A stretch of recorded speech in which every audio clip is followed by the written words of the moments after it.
Você sabia que a maioria dos traumas, aqueles que, se não tratados a tempo, podem nos assombrar por toda a vida e atrapalhar em muitos âmbitos? A maioria acontece durante a infância. Então, por isso, o programa de hoje estará mais do que especial, porque é sobre os impactos dos traumas na infância, como que afeta na vida adulta. E como que nós, pais, podemos evitar que isso aconteça. Então fica aí que a gente já volta.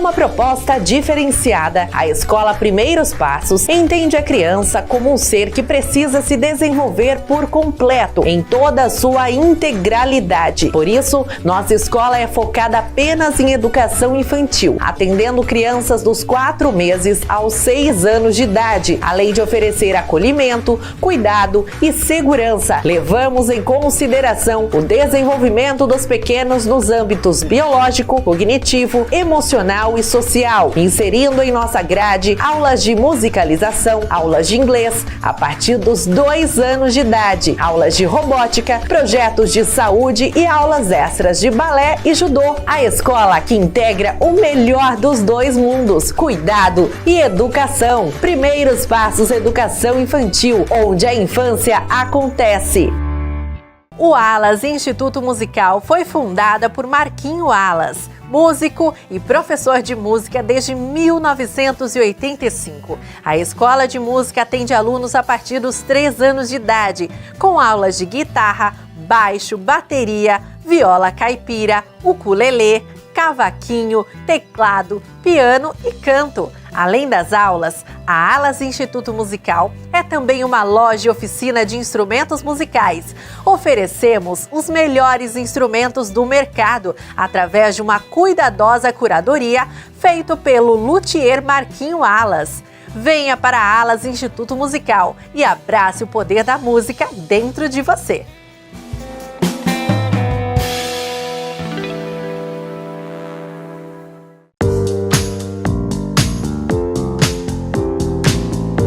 TV Leme, seu canal da cidade.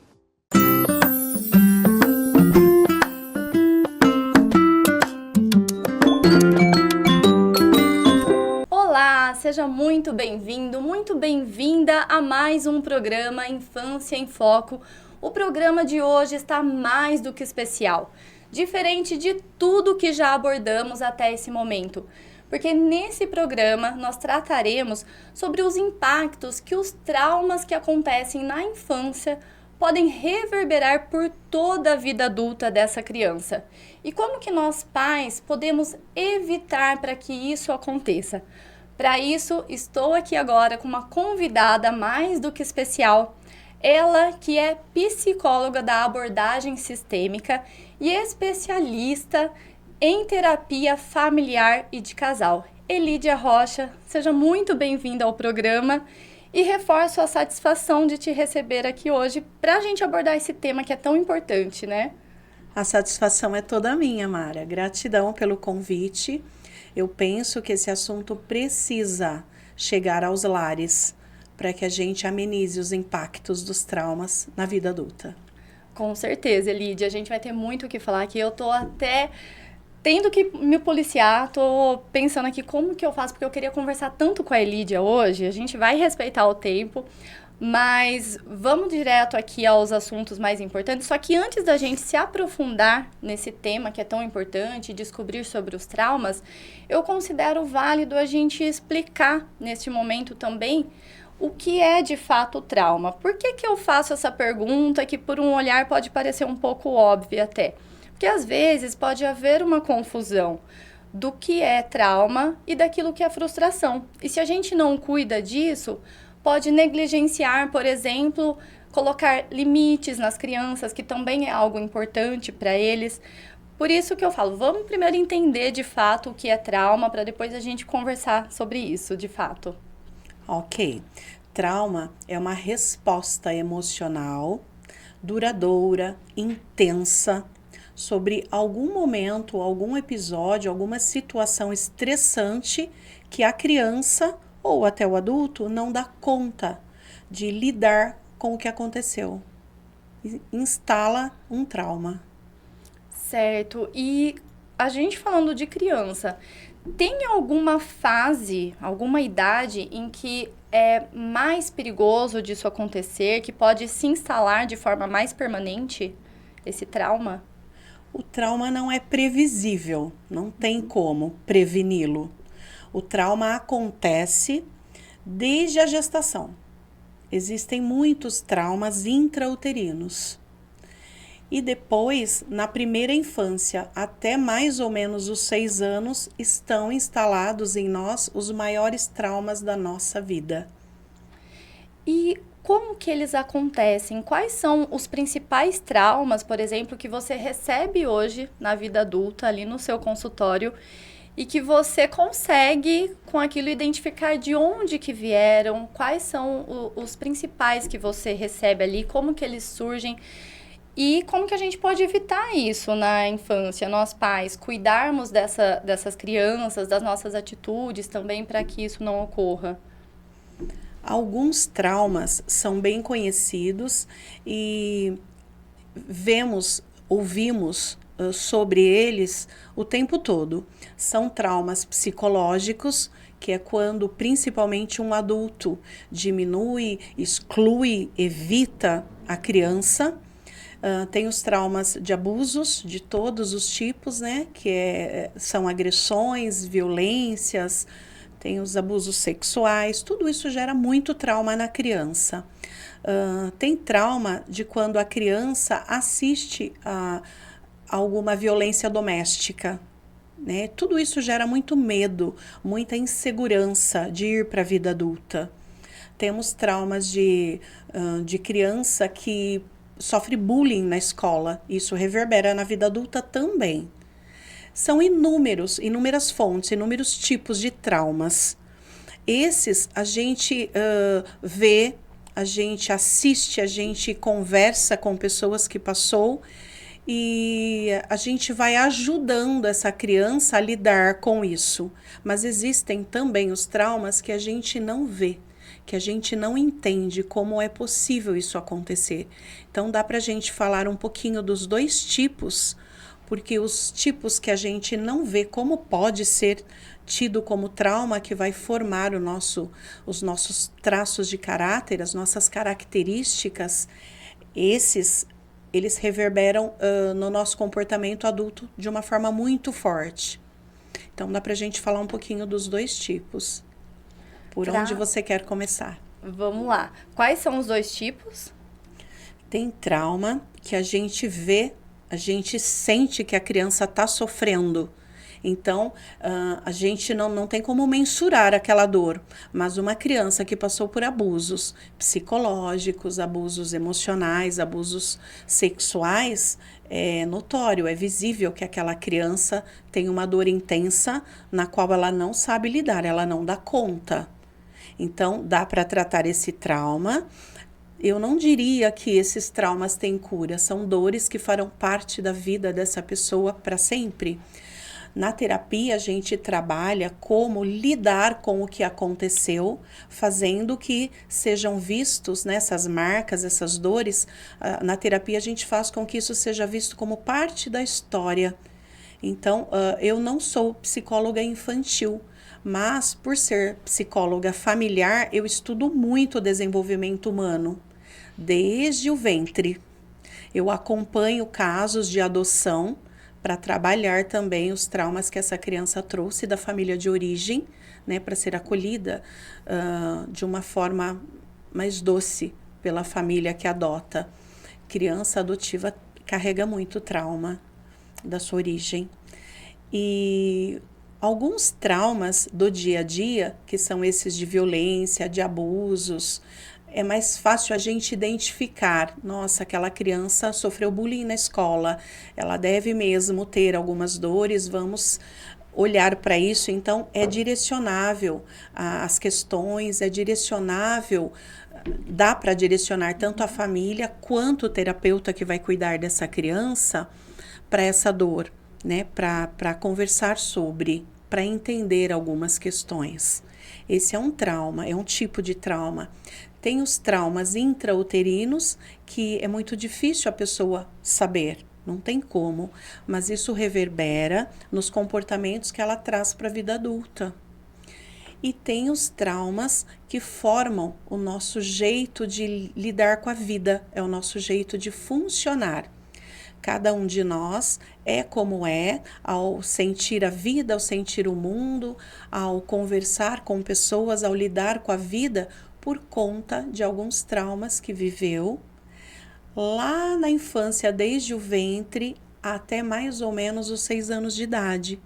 E esses é que os pais não conseguem lidar e dificilmente manda para terapia, porque não entende que pode ser um trauma infantil. É um trauma velado, porque não dá para saber se aquela criança, se aquele trauma foi... Não dá para saber se a intensidade do trauma na vida da criança. Isso só vai mostrar no comportamento dela. Posso entrar, né, nesses detalhes? Com certeza, para que a família por favor. entenda? Então, olha só. Uma criança, quando está no ventre materno e a mãe passa algum susto, algum medo, algum problema externo, reverbera nesse bebê. O bebê, ele sente 100% o que a mãe sente. Então, quando esse bebê percebe que tem alguma coisa errada com essa mãe, que ela não está tranquila, ele pensa que é com ele. Então, aí já começa uma dor, um trauma de rejeição. Então, dentro dele, começa a surgir histórias. Eu acho que eu não sou bem-vindo. Então, vem essa frustração com a vida, vem essa emoção negativa de que não é bem-vindo, de que talvez esteja atrapalhando a vida dos pais. E quando essa criança vai para a vida, quando começa a crescer, ela tem uma tendência muito grande de se isolar socialmente. Ela vai ter medo de amar e ser rejeitada de novo, porque ela carrega dentro dela uma intenção, uma ideia de que ela foi rejeitada. E aí é que tá. Por isso que esses traumas são difíceis de serem identificados pelos pais. Eles serão identificados na terapia. Pelos pais é difícil. Porque, na maioria das vezes, a importância disso não é como a mãe agiu ou como a mãe pensou, é como a criança interpretou.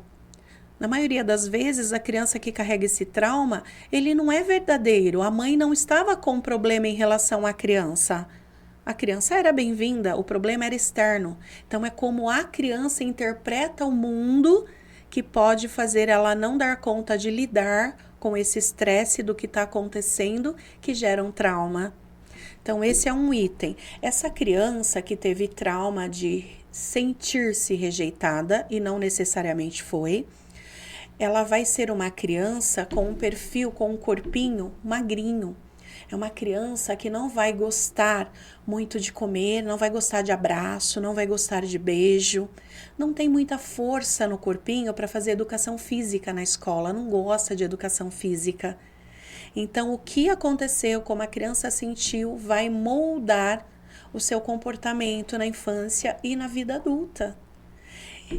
E depois disso, vamos supor que a gravidez foi saudável, não teve um impacto tão grande dentro dessa gestação e o bebê nasceu e vem para o colo.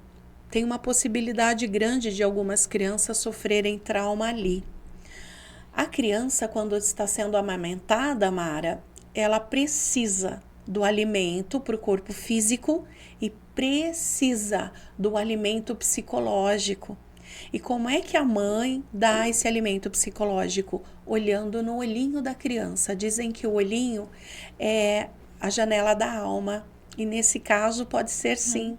A criança, quando a mãe está amamentando, que ela olha no olhinho do filho, da filha e sorri e conversa, ela nutre essa criança das duas formas. Não gera uma carência afetiva. Porém, estamos com um problema sério aí, né? Porque algumas mães, por não saber da importância disso, amamentam o bebê com o olhar do lado no celular. Exatamente. Elas não estão, por isso é que eu tô muito falando. comum hoje, né? É difícil as mães identificarem que foi um trauma, porque elas não têm esse conhecimento. Então, falar sobre isso, eu acredito que é muito importante as mães saberem. Momento da amamentação, ou na mamadeira, ou no peito, é um momento sagrado da mamãe e do bebê.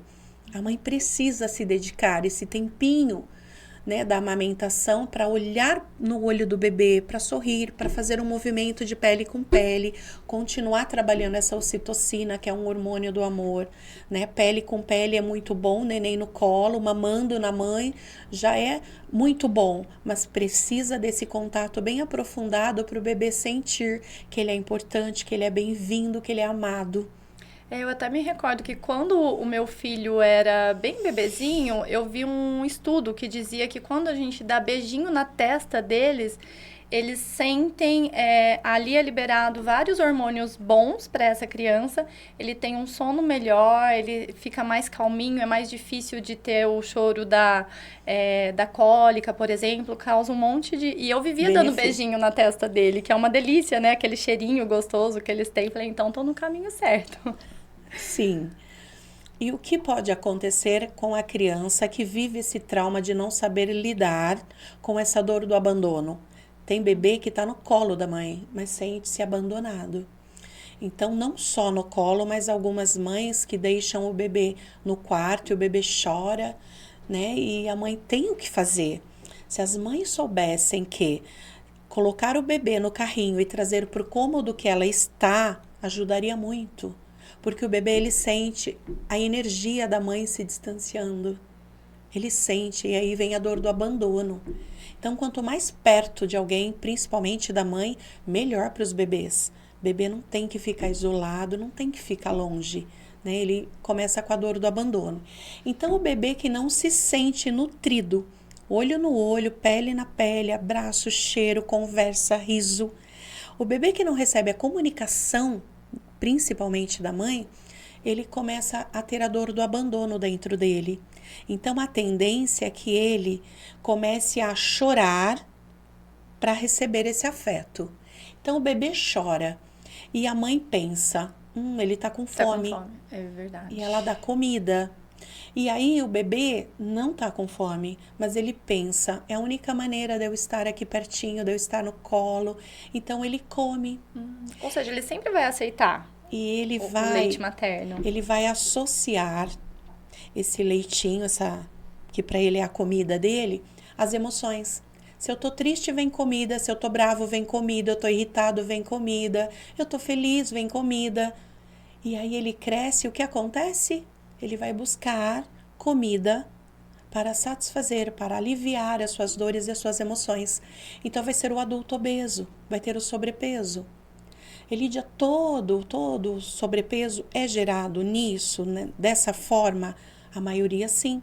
Tem algumas questões de distúrbios que foge, né, da emoção. Tem alguma coisa relacionada à medicina, ao corpo, mas a maioria do sobrepeso é por conta da falta da criança em relação a essa nutrição emocional. Ela sentiu que faltou.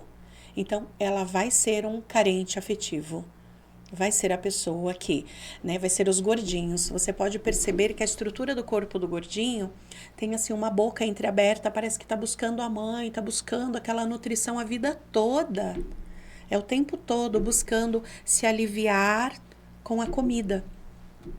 Então, quem que descobriu tudo isso? Um psicanalista chamado Reich, Wilhelm Reich. Ele escreveu sobre isso em 1933. Faz muito tempo, ele foi um discípulo do Freud. Mas a maioria das pessoas ainda não conhecem, né, esse estudo do Reich.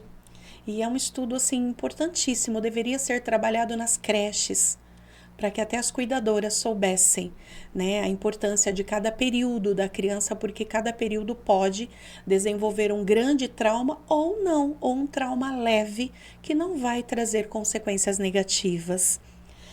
Tem um outro tipo de bebê que quando a mãe vai dar comida, esse bebê quer colo, ele quer a mãe, ele quer o cheiro da mãe, ele quer ouvir o coração da mãe, que ele ouviu 9 meses praticamente.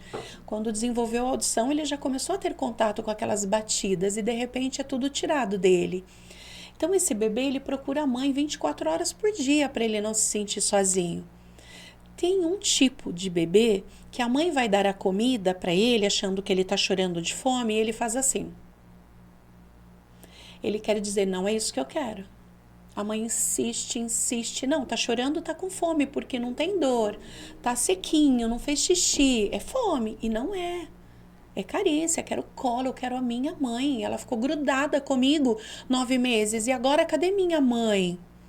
Então, o bebê que fecha a boca, ele não vai trazer essa analogia da comida para o sentimento. Mas ele vai crescer sendo uma criança, um adolescente, um adulto do contra. Então, é o tipo de pessoa carente que quer ser agradada. É o tipo de criança que você fala, olha, a mamãe fez suco de laranja e de limão, qual você quer? Ele vai falar, não tem de abacaxi. Então é a pessoa... E a gente percebe mesmo isso, né? É. Você foi falando, eu fui lembrando de crianças, de pessoas e até adultos, né? Que eu conheço, nos 3 traços que você apresentou até agora. Quando a gente descobre isso, a gente começa a ler pessoas. E isso é maravilhoso. Por quê? Porque a gente para de julgar. A gente para de querer fazer a pessoa, fazer o filho funcionar de um jeito que ele não vai dar conta. Ele só funciona assim por conta do que ele viveu. E não é culpa da mãe, não é culpa de ninguém, é um jeito de se expressar, é um jeito de entender a vida desde antes do nascimento. Então não cabe culpa, por isso que eu falo que esses são traumas velados. Quando essa criança que não quer o alimento, e ela continua chorando porque ela é carente, ela quer colo.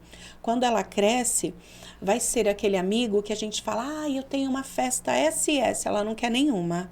Mas se você parar e falar, nossa, mas essa festa é a sua cara, eu tenho certeza que você vai se divertir. Quando você agrada um pouco, ela se sente amada. Então, o que faltou lá atrás é resgatado aos poucos. Mas se essa pessoa aprofundar muito essa dor ao longo da vida, achando que ninguém me entende, ninguém vê o que eu estou passando, né? Ninguém me agrada. Se ela continua com essa dor, ela vai ser uma pessoa que não vai valorizar nada na vida. Né? O marido pode trazer para uma esposa que tem esse sintoma de trauma aí da infância, o melhor carro do mundo. A melhor casa do mundo. E aí a amiga vai dizer assim, nossa, você ganhou aquele carrão do seu marido.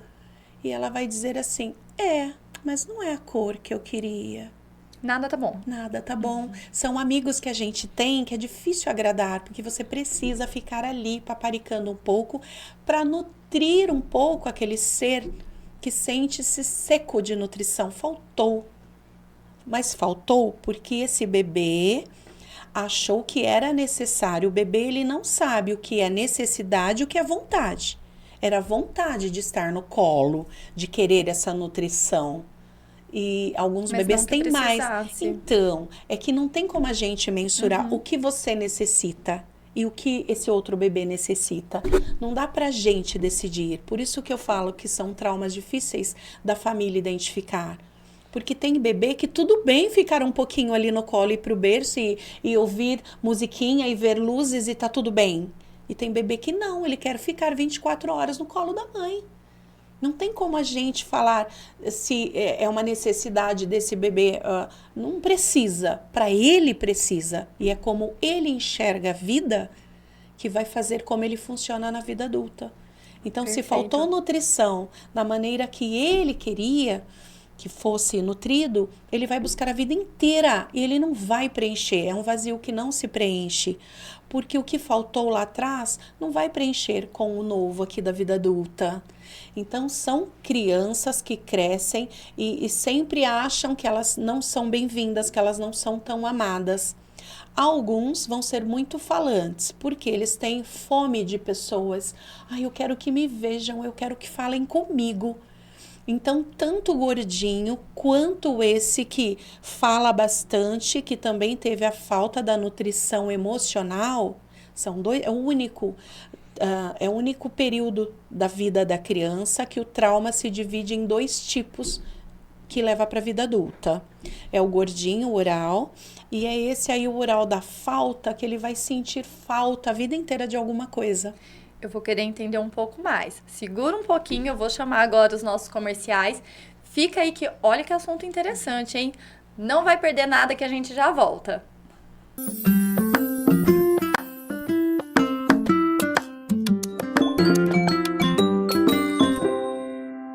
Uma proposta diferenciada, a Escola Primeiros Passos entende a criança como um ser que precisa se desenvolver por completo, em toda a sua integralidade. Por isso, nossa escola é focada apenas em educação infantil, atendendo crianças dos 4 meses aos 6 anos de idade, além de oferecer acolhimento, cuidado e segurança. Levamos em consideração o desenvolvimento dos pequenos nos âmbitos biológico, cognitivo, emocional e social, inserindo em nossa grade aulas de musicalização, aulas de inglês a partir dos 2 anos de idade, aulas de robótica, projetos de saúde e aulas extras de balé e judô. A escola que integra o melhor dos 2 mundos, cuidado e educação. Primeiros Passos Educação Infantil, onde a infância acontece. O Alas Instituto Musical foi fundada por Marquinho Alas, músico e professor de música desde 1985. A escola de música atende alunos a partir dos 3 anos de idade, com aulas de guitarra, baixo, bateria, viola caipira, ukulelê, cavaquinho, teclado, piano e canto. Além das aulas, a Alas Instituto Musical é também uma loja e oficina de instrumentos musicais. Oferecemos os melhores instrumentos do mercado através de uma cuidadosa curadoria feita pelo luthier Marquinho Alas. Venha para a Alas Instituto Musical e abrace o poder da música dentro de você.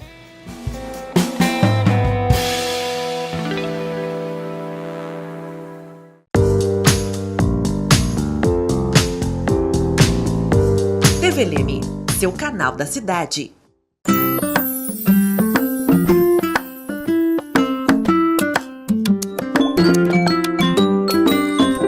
Estamos de volta nesse bate-papo muito curioso, gente, trazendo muita informação aqui para vocês sobre os traumas da infância, como que eles afetam depois uma vida adulta toda.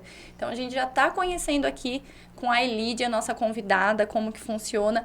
Mas antes de retomarmos a esse bate-papo, eu quero dar um recado para vocês da Escola Primeiros Passos.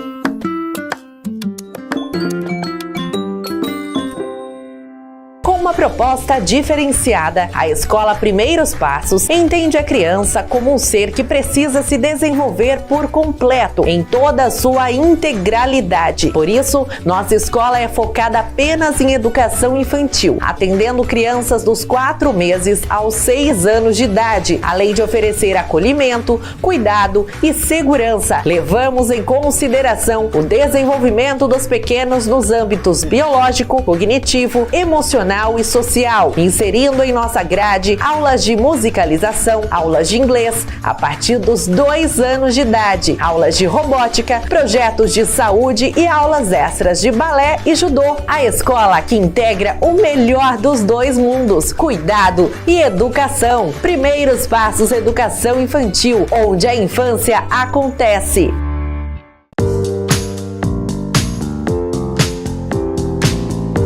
TV Leme, seu canal da cidade.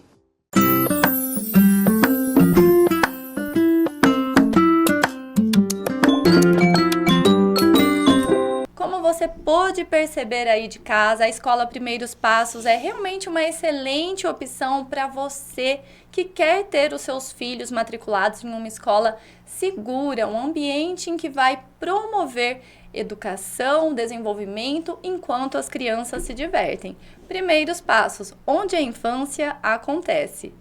E agora sim, voltando aqui, Elídia, isso que você está trazendo para a gente é algo muito interessante da gente conhecer, porque primeiro que eu nunca tinha ouvido falar antes de conhecer o seu trabalho, que pela forma do corpo humano a gente consegue identificar alguns padrões, pode ter alguns padrões, como por exemplo você trouxe da pessoa que é mais cheinha, que às vezes fica uma vida inteira lutando contra a balança, mas tem algo lá da infância que aconteceu. No primeiro bloco, nós falamos sobre alguns traços de caráter. Quantos que foram no primeiro bloco? Foram 3. Vamos só dar uma recapituladinha rápida aqui, só para fazer um resumão. E você tem mais alguns para apresentar para a gente, né? Tenho. O primeiro, eles têm nome, esses traços de caráter, né? O Reich deu esse nome, deu esses nomes e a gente continua usando. E esse primeiro bebê que vai ter um corpo na vida adulta muito magrinho. O mais magrinho é o primeiro. Muito magrinho, muito. Que é o que teve um problema Ele tem talvez a dor na da gestação. rejeição. Na gestação ou nas primeiras semanas de vida. Certo. Ele sentiu que ele está atrapalhando. Ele sentiu. Então, são traumas que vêm da criança. Perfeito. E ele vai ter o corpo bem magrinho, porque esse corpo dá um recado para o mundo. Ele quer dizer, não se aproxime. Eu não gosto de abraço, eu não gosto de beijo. Eu não quero contato, porque eu tenho medo de amar e ser rejeitado. Então, são pessoas que se casam, têm uma vida social muito diminuída, né? Não gosta de barulho, não gosta de balada, não gosta de festa, não gosta de beijo, mas eles conseguem ter uma vida que para eles está tudo bem. Que é casar, ter filhos, ficar em casa, trabalhar. Geralmente, eles não dão conta de vender. Eles têm que trabalhar com tecnologia, com algo que eles ficam presos na atenção. Eles são muito nerds na escola. Então, são magrinhos, usam óculos, ficam no quarto, ficam quietinhos. Alguns não tem nada de errado, eles seguem a vida tranquilamente. Mas eu recebo muitas mães que dizem, nossa, mas o meu filho é assim, assim, eu vou explicando para ela. Vamos observar se para ele tudo bem estar na vida, se a vida é leve, porque para uns a vida não é leve, é difícil, é pesado, eles não querem mesmo contato lá fora. Então, a terapia ajuda os pais, porque um adolescente que tem essas características, ele não quer falar sobre ele não quer terapia. Então, a orientação, o conhecimento dos pais ajuda muito a identificar como cada filho funciona. Porque, às vezes, do mesmo pai, da mesma mãe, saem filhos com características muito diferentes. E a mãe não entende. Eu tenho um filho que me ama, o outro não me ama, ele nem chega perto. Não significa que ele não gosta da mãe. Significa que é o jeito dele funcionar. É de acordo com o que ele viveu. Certo. E o gordinho que vai ficar pendurado na mãe, enchendo a mãe de beijo, que é carente, a mãe vai associar que ele a ama mais. E não necessariamente, o sentimento está tão interno que não dá pra gente mensurar pelas características de comportamento. Então, o oral, que é esse segundo, que é o gordinho, é o único que se divide em 2, que pode ser o oral do excesso e o oral da falta. O oral do excesso, quando vem para mim, para terapia, né, de sobrepeso, o adulto, eu preciso, dentro da terapia, identificar o motivo pelo qual aquele corpo tem que ser grande. Existem motivos para o corpo ser grande, mas aí daria um outro assunto bem longo, mas é um assunto interessante também. Ninguém tem um sobrepeso à toa. A mente associa que o corpo tem que ser grande para dar conta de algumas coisas, de algumas questões. Então, é por isso que as pessoas com sobrepeso passam muito tempo brigando com a balança, fazendo muita dieta, faz muita coisa e nem sempre vê um resultado positivo, porque se não mudar aqui, o corpo não muda. Eu posso dizer que inconscientemente ela não quer emagrecer? Não é que Ou ela não quer, ela não pode, ela não tem emagrecer? permissão, ela não pode. Ela não tem permissão, exatamente essa palavra. Algumas pessoas não prosperam porque não têm permissão e algumas pessoas não emagrecem porque não têm permissão. Então, isso é tratável na terapia. Tá? Vamos lá então, depois que passa dessa fase do colo, se foi tudo bem, tem um outro risco de vir aí numa outra fase do bebê, um outro trauma. O bebê que é muito manipulado, não pode isso, não pode aquilo, não faz isso, não faz aquilo, vem aqui comigo, veste isso, bate palminha, dá tchau pra vó. Tem criança que vai achar isso uma festa. Tá todo mundo de olho nele, falando com ele o tempo todo, e tudo bem. Não vai traumatizar, mas tem criança que vai pensar, que saco, eu não quero bater palminha e tenho que bater. Eu não quero descer da cadeira que eu subi e estou aqui equilibrando e tenho que descer, porque eu tenho que obedecer, né? Ela é tudo que eu tenho, a minha mãe, a minha cuidadora, eu preciso fazer isso. Tem criança que vai cansando dessa manipulação e vai sentindo assim, essa pessoa não me ama, ela ama a criança que eu tive que ser. Mas eu não tenho liberdade para fazer algumas coisas que eu quero, de mexer numa bagunça, numa meleca, de me sujar. Então tem criança que fica muito mal, entende que o trauma é uma resposta, né, emocional intensa de alguma coisa que a criança não soube lidar. Como que um bebê vai lidar com isso? Ele nem fala, alguns nem falam quando está nessa fase de começar a andar. Então, o primeiro trauma pode ser na barriga ou nos primeiros dias. O segundo trauma pode acontecer na amamentação. E o terceiro, quando a criança está começando a andar, porque ela quer descobrir o mundo. Mas a casa é perigosa. Só que algumas mães, elas super protegem, fica muito em cima. Isso pode gerar um trauma. Eu sei que precisa, a liberdade assistida. Eu tô aqui, ó, não pode. Então, não dá para saber se a criança vai traumatizar ou não. Tem criança que a gente fala, bate palminha pra vó. Antes de falar, ela já bateu. E tem criança que fala, que saco, eu não quero bater, mas eu vou fazer isso para agradar ela. Quando essa criança cresce, qual é as características que vêm à tona? Quais são essas características? Eles serão excelentes líderes, excelentes. As empresas gostam, porque eles vão manipular todo mundo. Olha, eu quero que o negócio funcione. Você vai fazer isso, você vai fazer aquilo. Ele vai viver o que ele aprendeu. Então, ele vai manipular muita gente, mas ele vai querer se dar bem na vida. Então, ele vai querer fazer o negócio acontecer. Então, todos, apesar de serem traumas, todos esses traços de características que as pessoas desenvolvem, tem uma parte negativa. No caso desse, qual é a dor dele? A dor da manipulação. Eu não pude ser eu. Eu tive que ser quem me mandaram ser. Então, eu não me sinto amado por quem eu sou. Então, existe um vazio ali dentro, se torna uma pessoa fria. Uma pessoa, um namorado manipulador, um namorado frio querendo levar vantagem o tempo todo, ou uma mulher manipuladora, fria. Porque não, o Freud dizia assim, quem nunca se sentiu verdadeiramente amado pela mãe não vai se sentir verdadeiro amado por ninguém. Então, esse é um caso, né? Nesse trauma, ele não se sente amado pela mãe ou pela cuidadora ou pela pessoa responsável ali. Então, é difícil se sentir amado por outras pessoas. Então, vai manipular mesmo de forma fria. Lídia, e quando você fala em não se sentir amado pela mãe, não necessariamente a mãe realmente não deu amor. Com certeza. A criança pode ter sentido que isso aconteceu. Porque existem formas diferentes de amar.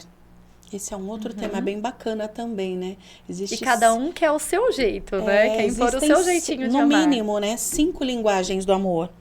Então, a criança, ela vai querer do jeito dela e não vem do jeito dela, ela não se sente amada. E aí isso reverbera nas suas relações adultas. E depois vem a fase da criança desfraldar. Aí é uma outra fase que pode acontecer também, traumas. No desfraude, o corpinho da criança não está pronto para avisar a hora do xixi, do cocô, se vai sair ou não. Então, as mães acreditam que o corpinho avisa, porque a criança fala, eu quero xixi. E a mãe corre e fala, ai, que lindo, ele está avisando. Cocô, a criança corre e avisa. Então, a mãe pensa, ela entende que o corpinho já está pronto. E não está. Ora, o corpinho avisa que o xixi e o cocô vem vindo. Ora, o corpinho não avisa. A hora que a criança vê, já foi. E quando essa criança é chamada a atenção por conta disso, olha o que você fez no sofá, olha o que você fez fora de lugar, olha, a gente saiu para um passeio. Quando a criança é chamada a atenção de uma forma que faz ela sentir vergonha, ela se retrai e ela traz a dor da humilhação. Então, ela se sente humilhada, principalmente se tiver outra criança perto e der risada dela. E aí ela vai ficar muito mal com aquilo. Ela pensa, o que sai de mim não é bom. Olha o escândalo que ela fez, que ele fez. E aí essa criança, se é uma criança falante também e é podada, nossa, você fala demais, menino, nossa, dá um tempo para mim, vai brincar para lá. Então esse tipo de fala faz com que a criança entenda o que sai de mim não é bom. E aí vai se tornando um adulto calado, mas calado com muita coisa para pôr para fora. E aí vai guardando, guardando. Quando esse adulto explode, ele ofende todo mundo, porque ele guardou muita coisa, é uma panela de pressão. E aí o corpo desse adulto é formado pelo trauma, pelo que aconteceu. E aí vocês vão gostar de ler pessoas. O corpo dessa pessoa tem que ser forte, ele é meio quadradinho. Uma mulher que teve esse trauma, ela não vai ter cintura fina, ela vai ser quadradinha. Porque a mente molda o corpo, a maneira de pensar sobre a vida, as emoções que faltaram ou que viveram, molda o corpo. Então vai ser uma pessoa quadradinha. Se o trauma foi maior no cocô, se a criança foi humilhada por ter feito o cocô, e na cabeça da mãe não, mas eu não humilhei, eu só chamei atenção. E eu entendo, mas o bebê não entendeu. A criança se sentiu... Ele não recebeu dessa forma. Não né? recebeu dessa forma. A criança não se sentiu acolhida no que ela fez, né? E para ela foi humilhação, sim. Isso gerou um trauma. Ela não soube lidar com aquilo e ela parou de ser quem ela era e ela mudou. Começou a trancar tudo. Então, tem casos da criança ela começar a segurar o bumbum para forçar a mente a avisar quando vem o cocô de novo. Então, ela fica tanto tempo trancando esse bumbum para não repetir o erro, que quando ela cresce, ela vê o estrago, né? Vê, aliás, nem sabe o porquê. O bumbum fica muito achatado. Então, essas pessoas adultas aí que têm bumbum amassado é por conta desse trauma. Isso acontece bem na época em que toda essa musculatura do bumbum está se formando. E a criança muda, ela segura muito essa musculatura, pensando que vai dar conta de avisar sobre esse cocô. Então, é o adulto que fica com esse bumbum gaveta aí. Teve esse trauma. Pode ver que são pessoas que têm o corpo mais quadradinho, são pessoas caladas, pessoas muito sérias, e quando explode sai de perto, né? E o lado bom deles, todos os traços têm lados muito positivos quando saem dessa dor, quando aprendem a lidar com isso e ir para a vida. Então são pessoas muito confiáveis, são pessoas muito dedicadas no trabalho, são muito leais. Amigo é amigo verdadeiro, né? Eles vivem para a família. Então, cada um deles tem o lado bom que pode ser desenvolvido quando tira eles dessa dor, da humilhação, o medo de ser chamado a atenção na frente dos outros, o medo de sofrer qualquer situação de vexame. Quando sai dessa situação, eles têm o lado bom. Isso dá para trabalhar com todos esses traumas, esses traços na terapia. E dá para identificar. Cada pessoa que chega no meu portão do consultório, pelo corpo, eu já sei qual é o traço, qual é a dor que carrega e o que precisa fazer para tirar essa pessoa da dor e trazer ela para a potência, porque todos têm. E para finalizar, tem um outro traço que ocorre quando essa criança já tem por volta de 5, 6 anos de idade. Essa criança descobre o mundo aos pares. O gato tem a gata, o cachorro tem a cachorra, ela vê desenho animado e ela vê o mundo aos pares. E ela não tem um par, a não ser que seja gêmea, né, de alguém. Então essa criança, ela escolhe alguém para ser o par dela. A menina escolhe o pai e o menino escolhe a mãe. Mas isso é no mundinho infantil dele. E aí ele percebe que os outros casais, os outros pares ficam juntos e o par dele não. Então ele se sente traído.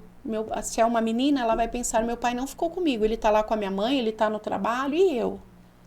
Então essa pessoa, que é um tipo que vai ser um adulto com um tipo de corpo, com muita energia mental, e no corpo físico, é a galera que está nas academias. Corpo malhado, muita energia, corre, pedala, brinca, se precisa aparecer nas câmeras, vai aparecer, se precisa dançar, vai dançar. Não tem problema nenhum em se expor. Por quê? Porque eles são competitivos, eles querem ser o melhor, são excelentes profissionais. Eles são buscadores, querem ser o melhor na área deles. Para quê? Para nunca mais ser traído, para nunca mais ficar em segundo plano. Então, uma dor leva ao comportamento, uma dor infantil leva a esses tipos de comportamentos na vida adulta. Então, esses traumas a gente precisa observar para tirar essas pessoas da dor.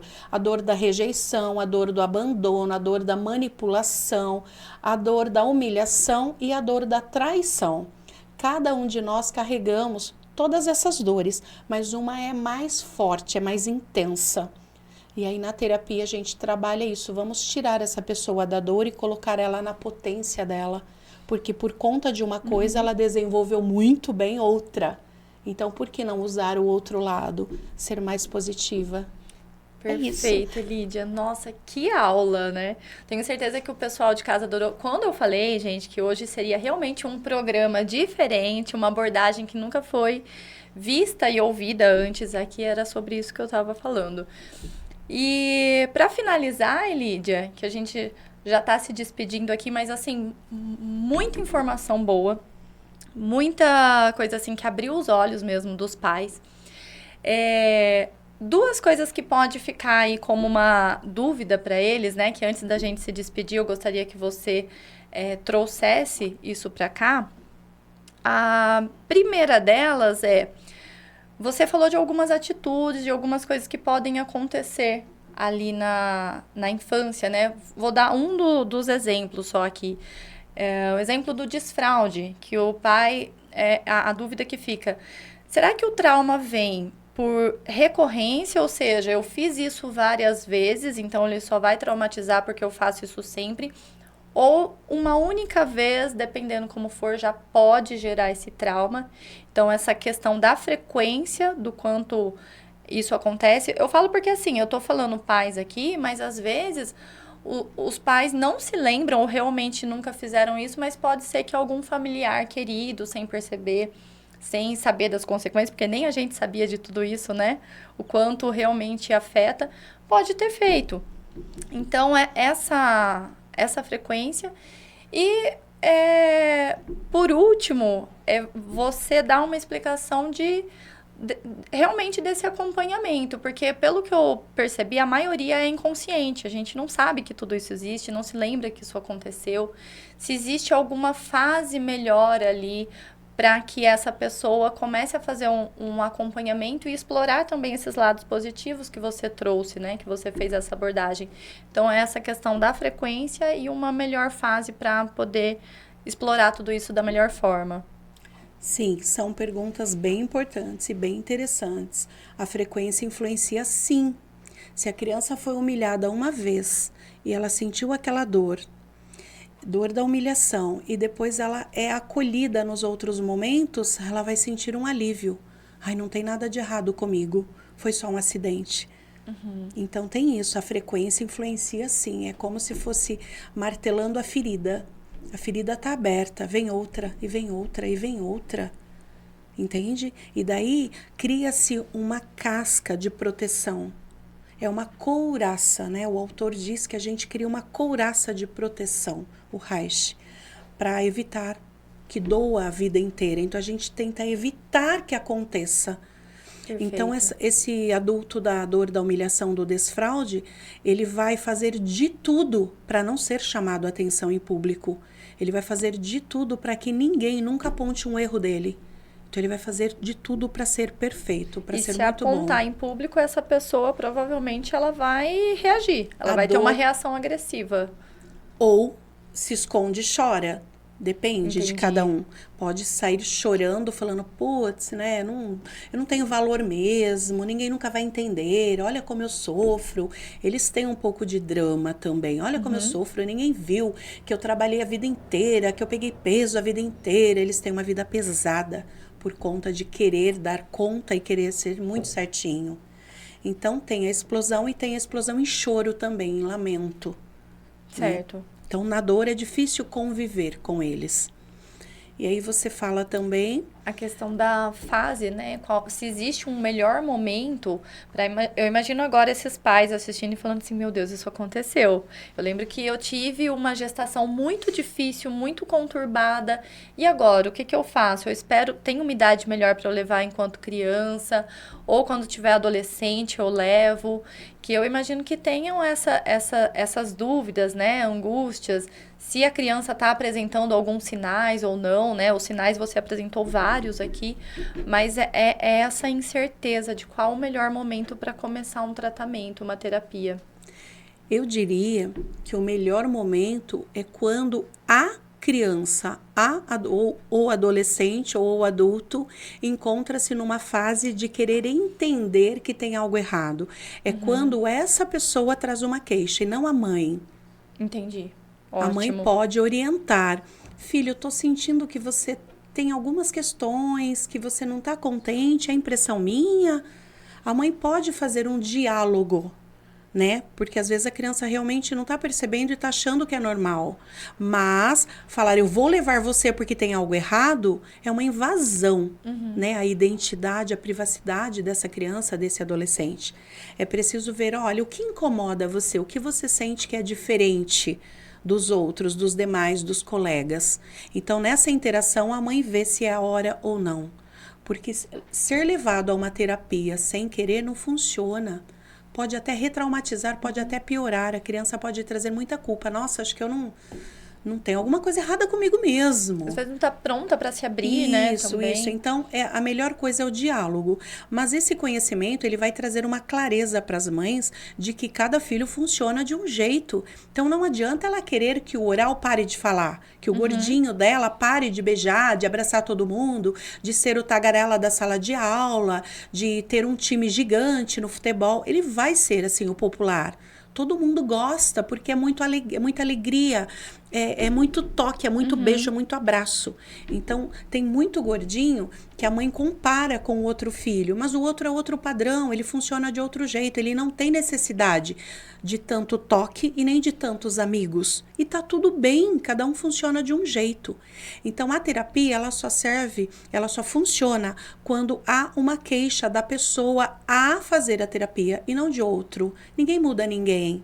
É preciso respeitar o tempo e a liberdade de cada um de querer mudar. Tem criança que a mãe vai identificar e vai falar, eu quero que muda, eu quero. Ela não tem querer. Tem que partir da criança. A gente precisa respeitar esse espaço, esse momento. Perfeito. Então, dialogando, dá para saber se isso está trazendo sofrimento ou não. Às vezes a pessoa fala, eu gosto de ser assim, tá tudo bem para mim. Eu sou feliz dessa forma que eu sou. Eu sou feliz dessa forma, eu funciono assim. Exatamente. Então, tá tudo bem, tá tudo certo. Ótimo. Nossa, foi muito bom você ter esclarecido isso mesmo. Elídia, infelizmente a gente vai se despedindo agora do pessoal, mas eu não posso deixar de te agradecer mais uma vez. Foi realmente um tema muito valioso, muito precioso aqui pro pessoal de casa. E vamos marcar para você voltar aqui, tá? Sim, tem alguns temas muito interessantes que eu penso que são informações necessárias para a família, para todos saberem. Vamos combinar. Então, bora. Muito obrigada, viu? Eu que agradeço a oportunidade. E você aí de casa, muito obrigada pela sua companhia. E se você se identificou com algum desses padrões, também é importante, vai aparecer aqui embaixo a rede social da Elídia. Ali vai ter o contato dela também, que vai ser interessante você conhecer um pouco mais desse trabalho. Ficou curioso ou curiosa? Tá aparecendo aqui embaixo. Te vejo no próximo programa. Até lá!